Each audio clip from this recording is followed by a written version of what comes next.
Leo kisa kilichotokea Makadara hospitali leo kimenihuzunisha sana. Mama mpeleka binti yake kule hospitali. Binti yake anaambiwa na nurse aingie ndani, lakini mama abaki pale nje. Sasa mama akawa na wasiwasi sana. Sasa mama katika ile hali ya kumsubiri binti yake, aona binti yake hatoki tu. Akasubiri akamaliza masaa mawili, ikawa binti yake bado hajatoka. Sasa mama uvumilivu ukamshinda, akaingia ndani. Sasa mama alipoingia ndani kule kwa dokta,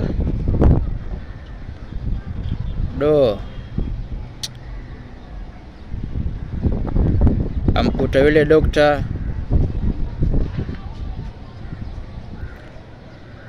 kumbe yule dokta ni ndugu yake.